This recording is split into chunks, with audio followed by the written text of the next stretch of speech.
Project అంతా ఎప్పటికీ పూర్తి కాదు. ఆ రోజు నేను ఇవన్నీ ఆలోచించి ఎట్టి పరిస్థితిలో ఒకటే కోరాను. ఆ రోజు ఎన్డీఏ ప్రభుత్వం నరేంద్ర మోడీ గారు లీడర్ ఆఫ్ ది హౌస్ అయ్యారు కానీ ప్రమాణ స్వీకారం చేయకమనుపు మీరు కానీ ఈ 7 మండలాలు మాకు ఇవ్వకపోతే నేను ప్రమాణ స్వీకారం చేసినప్పుడు వేస్ట్ అవుతుంది. అవసరమై సాధించే వరకు నేను ప్రమాణ స్వీకారం చేయను.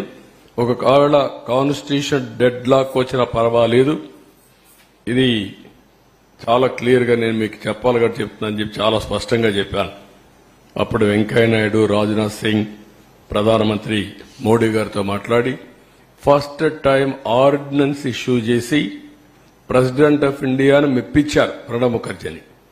ఎందుకంటే ముందు మీరు పార్లమెంట్ మెంబర్స్ సమావేశం పెట్టారు, ఫస్ట్ పార్లమెంట్ మెంబర్స్ అంతా ప్రమాణ స్వీకారం చేయాలి, తర్వాత బిజినెస్ ఇది ఎట్లా పెడతారంటారని ఆయనకి చెప్పి మెప్పించి ఆయన ఒప్పుకున్న తర్వాత ఆర్డినెన్స్ పాస్ చేసి క్లియరెన్స్ చేసిన తర్వాత పార్లమెంట్ సమావేశాలు పెట్టి మెంబర్స్ అంతా కూడా ప్రమాణ స్వీకారం చేసే పరిస్థితికి వచ్చారు. ఇంకొక పక్కన డిజైన్లు అన్నిటి క్లియరెన్స్ వచ్చాయి. 5 ఏళ్లలో 72% పనులు పూర్తి చేశాం. 11,762 కోట్ల రూపాయలు ఖర్చు పెట్టాం. డిపిఆర్ 2 55,545 కోట్లకు సాంకేతిక కమిటీ ఆమోదం తెప్పించాం. 31 సార్లు క్షేత్రస్థాయి పర్యటన చేశాను ప్రాజెక్టుకి. 104 సార్లు వర్చువల్ రివ్యూలు చేశాను. ఎందుకు అంత శ్రద్ధ పెట్టామంటే ఈ ప్రాజెక్టు పూర్తి చేసుకుంటే రాష్ట్రంలో వ్యవసాయ రంగానికి పెద్ద ఊతం వస్తుంది, చాలా ఉపయోగపడుతున్న ఉద్దేశంతో మొత్తం చేశాం.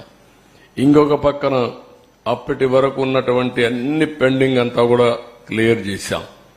రైట్ మెయిన్ కెనాల్ కొంతమంది రైతులు కోర్టుకు వెళ్లి అడ్డం పెట్టి కూర్చున్నారు.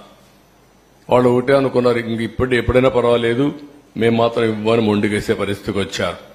ప్రాజెక్టులో ఏదైతే మెయిన్ డ్యామ్ వస్తుందో ఆ ప్రాంతంలో కోర్టుకు వెళ్లి వాళ్ళు కూడా మేము వెకేట్ చేయమన్నారు. మామూలుగా ఎవరికైనా సరే ప్రాజెక్టులో పునరావాసం ఇచ్చి R&R డబ్బులు ఇచ్చి ప్యాకేజ్ ఇచ్చి వాళ్ళకి ఇండ్లు కట్టిన తర్వాతనే అది మనం అక్వైర్ చేసే అవకాశం ఉంటుంది. అవన్నీ వార్ ఫుటింగ్లు చేసి వాళ్ళకి కన్విన్స్ చేసి మొత్తం క్లియర్ చేసి ప్రాజెక్ట్ ని 5 ఏళ్లలో 72% పూర్తి చేశాం. నెక్స్ట్ ఇక్కడ మీరు చూస్తే సివిల్ వర్క్స్ 71.93. వీళ్ళు వచ్చిన తర్వాత వీళ్ళు చేసింది less than 4%, 3.8 or 7, 75.77. PIP head works 65.6 అయితే 72.63. పిఐపి ఆర్ఎంసీ 91.14 ఉంటే 92.75. ఎల్ఎంసీ లెఫ్ట్ మెయిన్ కెనాల్ 70.99 ఉంటే 73.07. ల్యాండ్ అక్విజిషన్ అండ్ R&R 18.66 ఉంటే 22.55. మొత్తం 11,762.47 కోట్ల రూపాయలు ఖర్చు పెడితే 5 ఏళ్లలో 19 నుంచి వీళ్ళు వస్తానే 4,167 కోట్లు మాత్రం ఖర్చు పెట్టారు. నెక్స్ట్ ఇక్కడ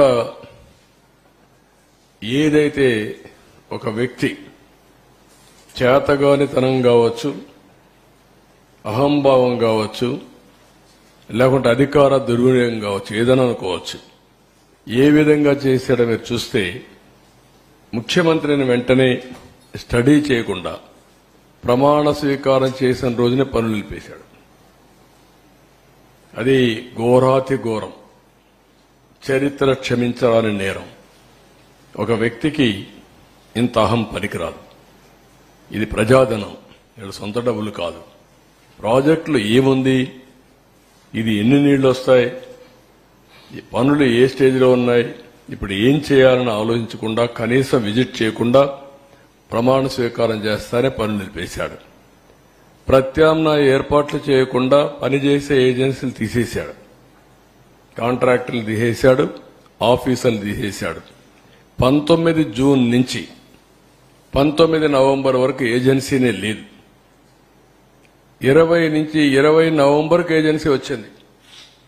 కాంట్రాక్ట్ పిలిచారు కానీ వాళ్ళు వర్క్ రెజ్యూమ్ చేసింది 20 నవంబర్, అంటే 2 సీజన్లు.